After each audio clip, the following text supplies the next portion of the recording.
सदगुरु सुखराम जी महाराज ने धन्य हो धन्य हो धन्य हो। राम राम साहब। अलग पुरुष की आरसी संतन केरी देह लका जो चाहे अलग को इन्हीं में लख लेह। संत महापुरुष फरमाते हैं अलग पुरुष की आरसी संतन केरी देह। आरसी कहते हैं कांच को, जिसमें हम अपना चेहरा देखते हैं।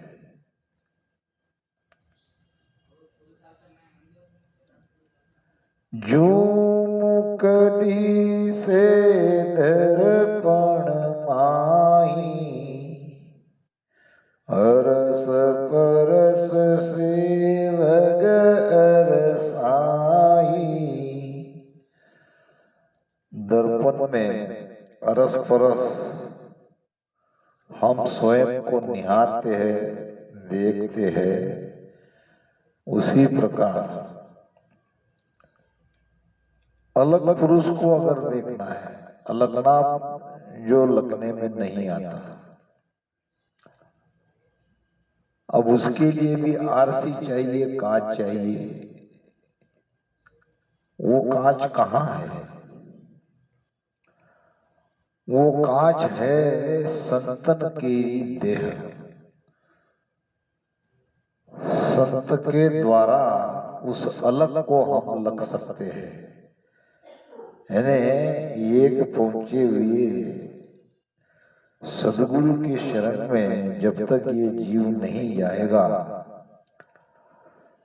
तब तक उस अलग को लग नहीं सकते।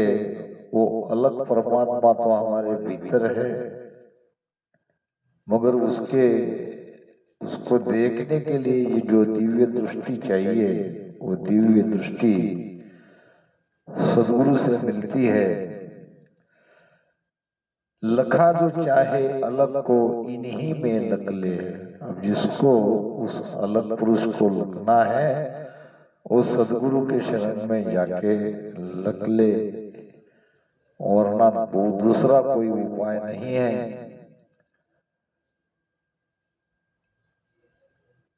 गुरु को कीजे दंडवत कोटि कोटि प्रणाम। कीट न जाने भृंग को गुरु कर ले आप समान।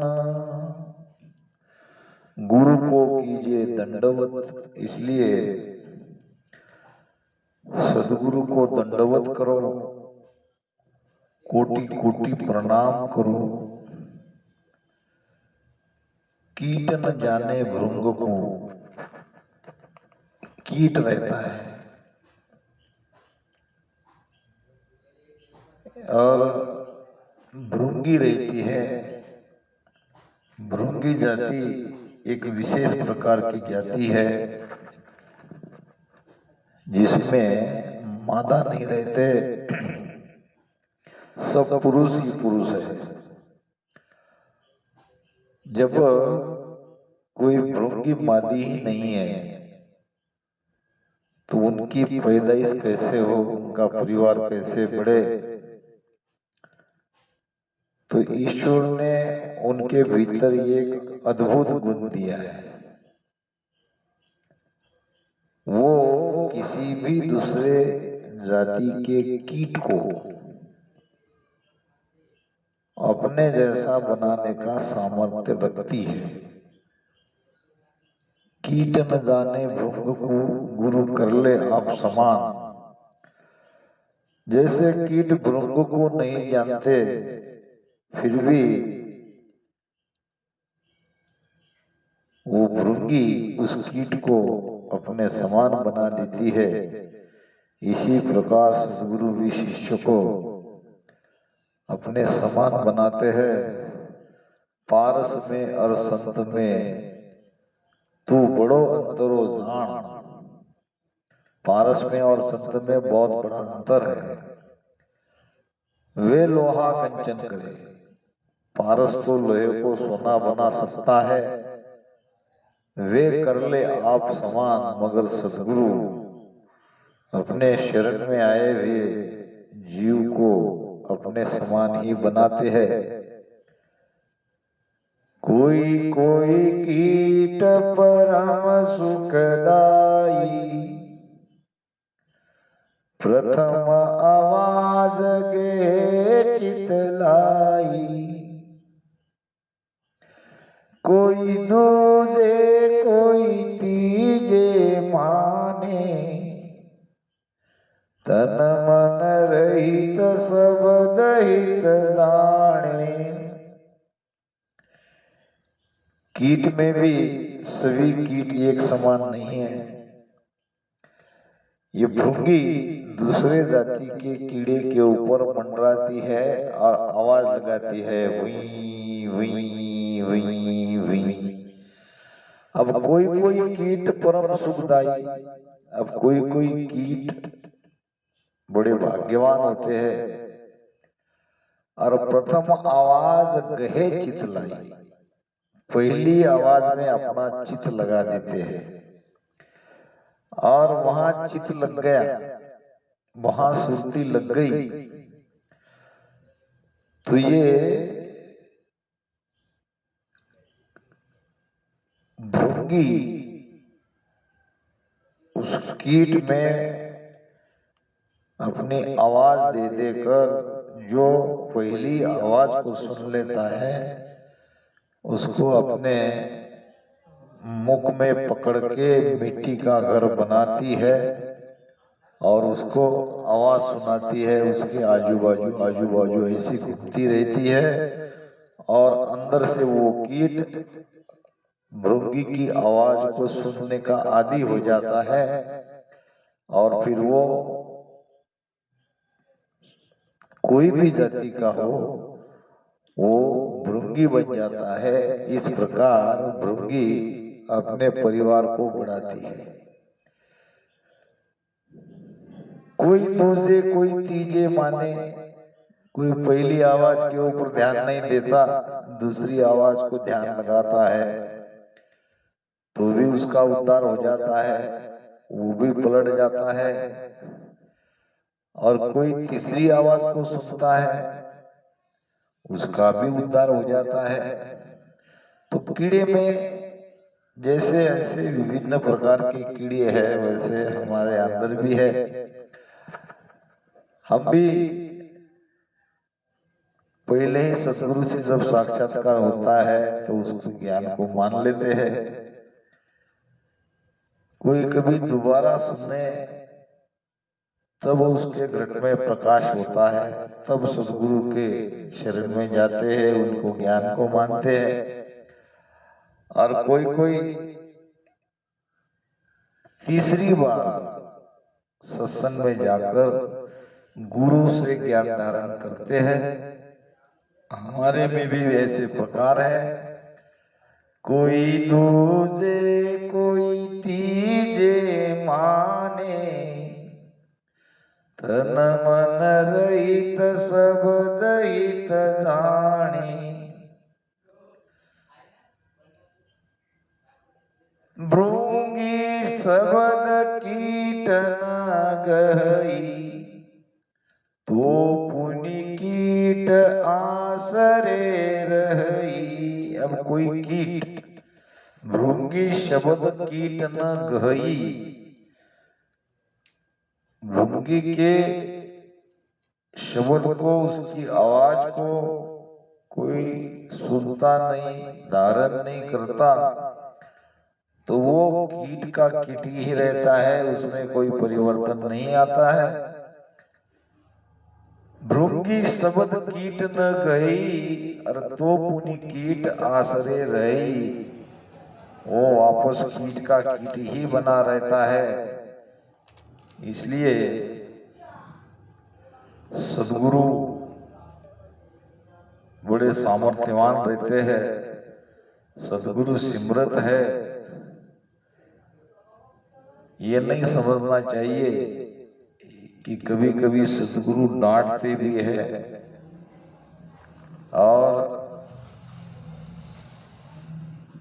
कभी कभी हमको उसके वचनों को सुन के बुरा भी लगता है, तो ये लगना नहीं चाहिए। लोहा जल सुध होई तो धूणा लागे काट,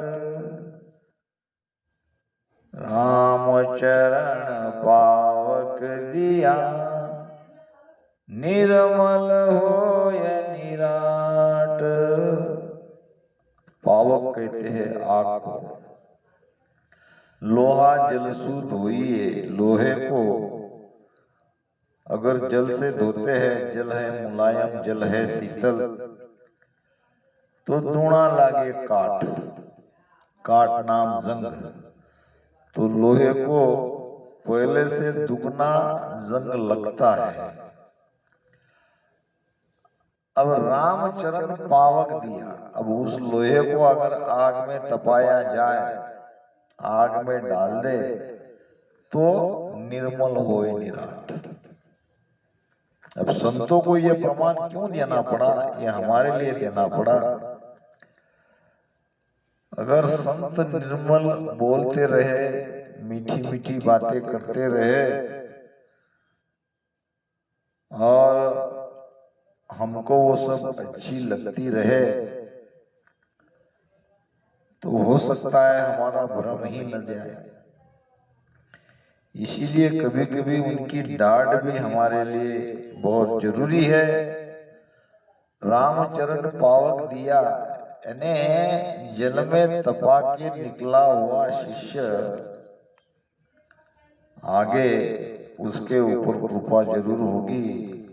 कहते हैं कि कोई एक व्यक्ति गुरु के पास आया और ज्ञान धारण करने के लिए, अपना भला कराने के लिए, गुरु के सिवाय तो कहीं उपाय नहीं है, वो भी गया। गुरु का आश्रम दूर गांव से जंगल में था।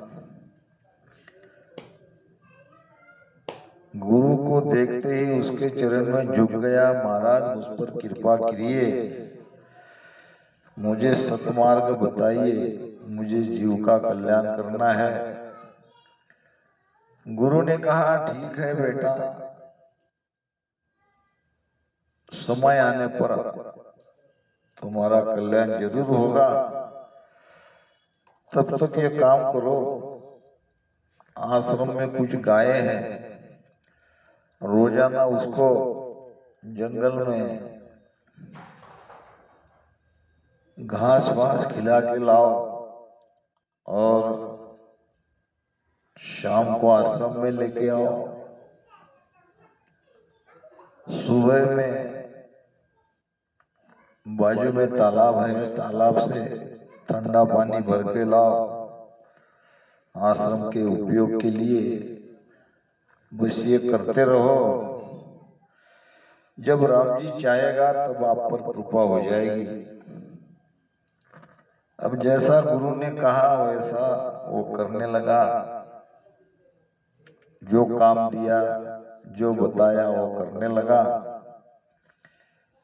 ऐसे करते करते महीनों बीत गए। वो सोच में पड़ गया कि छोड़ के चले जाए, क्या और राह देके जिस काम से लिए मैं आया था वो काम तो हुआ नहीं। न मुझे गुरु से कोई शब्द मिला, न भेद मिला, न ध्यान की बात हुई, यहाँ तो काम ही काम है। फिर ठंड के महीने शुरू हो गए और ठंड के दिन में सुबह 4 बजे उठ के मटके से तालाब से पानी लाना, वो भी ठंडा। पानी भी ठंडा और बाहर भी ठंडी। जान पे आने लगा, अब क्या करे क्या न करे। सोचते सोचते एक दिन उसने अपने मन में निर्णय कर लिया कि चलो अब जितना भला होना था उतना भला हो गया, यहाँ कोई कल्याण की बात नहीं है, अब इस गुरु को छोड़ के जाने में ही भलाई है। ये विचार करके सुबह उठा। अब मटका लेके तो जाना ही था, बिना मटके से अगर कोई सुबह ऐसे ही गया तो किसी को शंका होगी। पानी लाने के बहाने मटका लेके वो तालाब पे गया और मटका वहीं रखे जाने लगा। तो मटके में से आवाज आई। देखा उसने, इतने सुबह में कौन आवाज दे रहा है। आवाज तो यहीं आसपास से कहीं से आ रही है। ध्यान से उसने देखा तो मटके में से आवाज आ रही थी। मटका कहने लगा,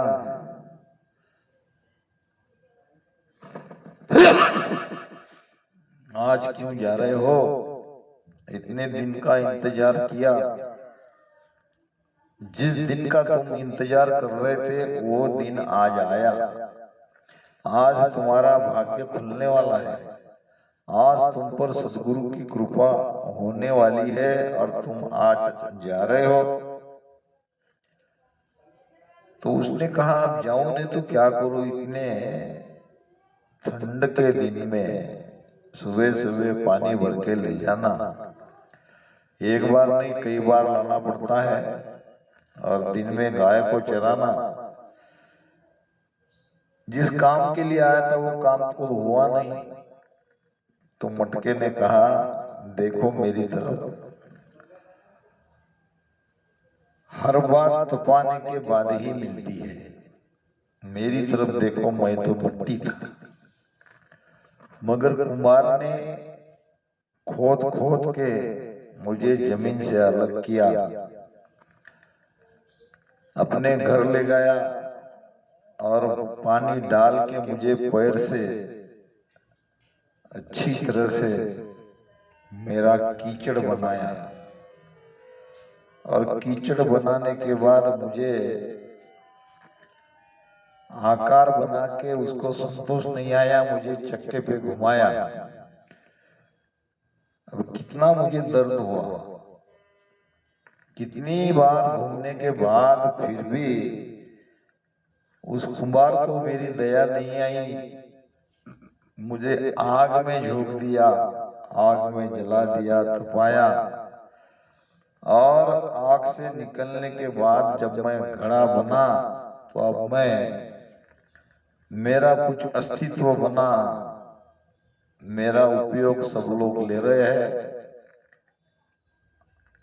और आज मुझे संतोष है कि मेरा भी कोई जीवन है और लोगों के कल्याण के लिए हो रहा है, और मैं तो केवल मिट्टी थी।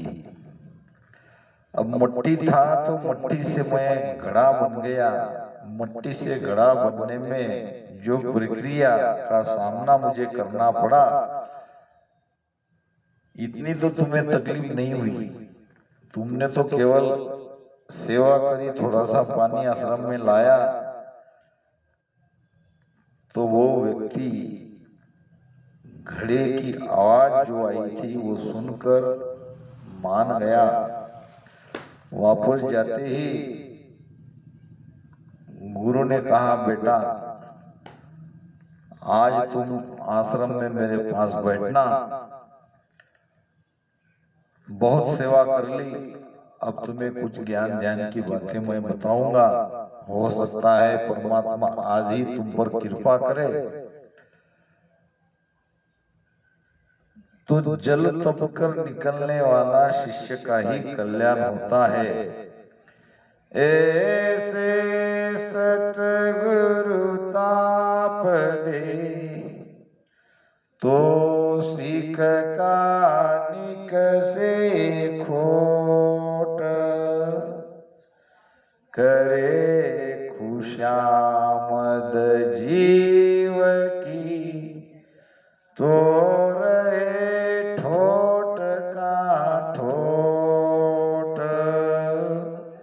अगर सदगुरु शिष्य की खुशामद करने लगे, शिष्य को जैसा चाहिए, वो जैसा चाहता है वैसा उसको करने दिया जाए, तो क्या होगा? उसमें परिवर्तन नहीं होगा, रहे ठोट का ठोट।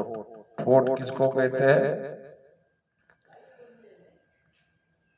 पेड़ जिसको ऊपर से सब काट दिया और केवल बिना पत्ते का और बिना फल का केवल ऐसे ही खड़ा है, उसको कहते हैं ठोट। यानी एक तरह से लकड़ी को किसी ने गाड़ दिया जमीन में, अब आगे उसको कुछ नहीं, केवल ऐसे ही खड़ा है। सदगुरु ऐसे ताप दे तो सिक्का निकसे खोट। ऐसे सदगुरु अगर ताप देते हैं, कष्ट देते हैं, तभी हमारे भीतर का जो खोट है वो निकलेगा, हमारे कर्म गलेंगे। अब यहाँ थोड़ी देर भजन करने के लिए कहते हैं, तो कल कर लेंगे, अभी बहुत काम है। अब ऐसे से कैसे चलेगा? महाराज कहते हैं,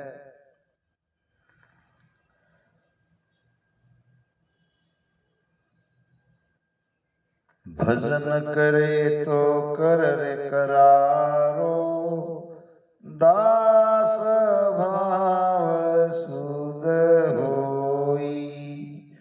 मेरे रामा दास भाव सुध होई। ज्ञान गए तो फटक पिचाटर, ज्ञान गए तो फटक पिचाटर।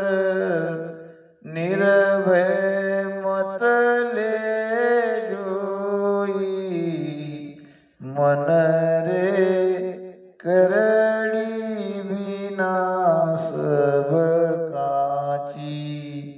मन रे करड़ी बिना सब काची। लल फल माय नहीं फलदाय, लल फल माय नहीं फलदाय। क्या भूरी क्या ची, मन रे करड़ी बिना सब काची। करड़ापना नहीं लाए, करोड़ों मतो उर्धार। महाराज कहते हैं, कड़कपना लाओ, करड़ापना लाओ, इतना बैठना ही है। ये कहते हैं कि हमारी भक्ति हठयोग नहीं है। हठयोग को क्या जानते हो आप? यानी वो हट से वहां पहुंच रही क्या? नहीं, थोड़ा सा तो मन के ऊपर नियंत्रण चाहिए, थोड़ा सा तो उसके ऊपर दबाव आना ही चाहिए। मन का ही मानते रहे तो मन तो चाहता नहीं। मन चाहे माया को, तन चाहे आराम। अब दुविधा में दोनों गई, माया मिले न राम। मन की मानते गए तो मन तो माया ही चाहता है। मन माया तो ये कहे बिरला जाने कोई, जेती मन की कल्पना सो सब माया होए। मन ही तो माया है, मन माया का सुख चाहता है और शरीर आराम चाहता है, तन आराम चाहता है। अब हम दुविधा में पड़ जाते हैं, किसकी सुने? मन की माने, तन की माने कि संत की माने। अब दुविधा में दोनों गई, माया मिले न राम। दोनों गया, भक्ति भी गई और जगत का सुख भी नहीं मिला तो माया भी नहीं मिलती है ऐसे दुबदे वाले को, और राम तो मिलना संभव ही नहीं है। भगवान बुद्ध को उसके जमाने में कई राजा महाराजा उनके शिष्य हुए। एक राजा आया, कहने लगा भगवान मैं आपका शिष्य बनना चाहता हूँ, क्या मुझे आप दीक्षा दोगे? मैं आपसे दीक्षित होना चाहता हूँ। भगवान बुद्ध ने कहा कोई बात नहीं, आप दीक्षित हो सकते हो। वैसे कई राजा अभी तक दीक्षा ले चुके हैं। फिर राजा ने कहा बताओ मुझे करना क्या है? भगवान बुद्ध ने कहा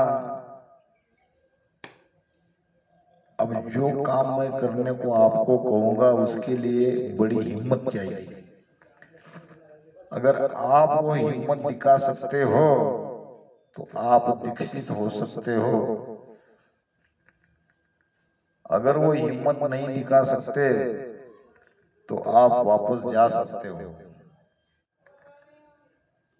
राजा ने कहा आप हुक्म करो, कोई भी आदेश मानने को मैं तैयार हूं। भगवान बुद्ध ने कहा अभी के अभी सारे वस्त्र उतार दो, पूरी तरह से नग्न हो जाओ। और आश्चर्य की बात तब हुई कि जब वो राजा अपने सारे वस्त्र वहीं सबके सामने उतारने लगा और निर्वस्त्र होके खड़ा हो गया, हाथ जोड़ के। भगवान कहो अगला आदेश। अब जाके अपने घर जाओ, अपनी नगरी में जाओ जहाँ के तुम राजा हो, और अपने घर जाके उसी स्थिति में वापस आ जाओ, आपको दीक्षा मिल जाएगी। अब वो सचमुच चला गया। आनंद नाम का भगवान बुद्ध का शिष्य था, पूछने लगा महाराज ये तो हद हो गई, आज हम सभी आपसे दीक्षित हुए, किसी को भी आपने इतनी कठिन परीक्षा किसी की नहीं ली, और बेचारे राजा को निर्वस्त्र बना दिया, कपड़े उतरवा दिए। चलो ठीक है उतरवा दिए, मगर यहाँ से उसको अपने नगरी में जाने का आदेश दिया। क्या कहेंगे उनकी पत्नियां, उनके बेटे, माता पिता, और वापस उनको वैसी स्थिति में यहाँ तक आने को आदेश दिया, ये ठीक नहीं हुआ। भगवान बुद्ध ने शांति से उसकी बात सुन ली। कहा आनंद, आदमी जितना बड़ा होता है उसका अहंकार भी उतना बड़ा होता है। ये कोई छोटा मोटा व्यक्ति नहीं था, ये तो सम्राट था, राजा था। अभी एक राजा के अंदर कितना अहंकार है ये मैं जानता हूं।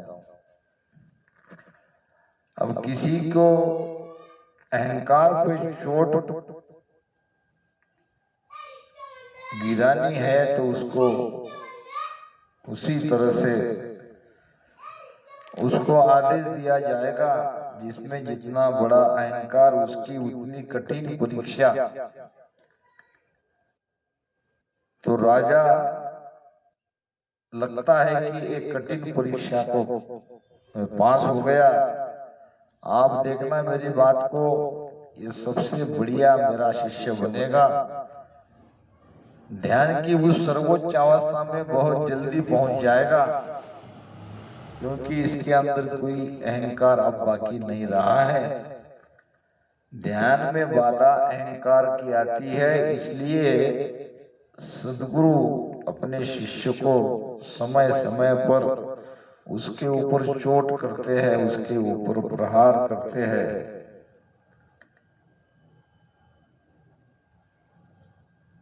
जागुरा संग, महाराज कहते हैं लागी रे चोट शब्द की तन में बिसर गई सुध सारी भी।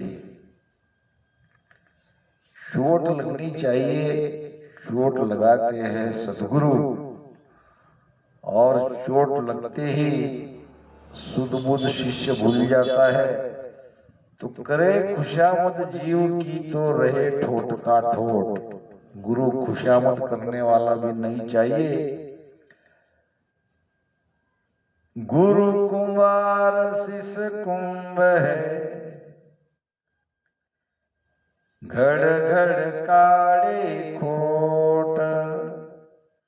भीतर राके साहरो, बाहिर बाटे चोट। कैसे गुरु अपने भीतर की चोट, अपने भीतर की खोट निकालते हैं, कैसे ऊपर से चोट ले डालते हैं।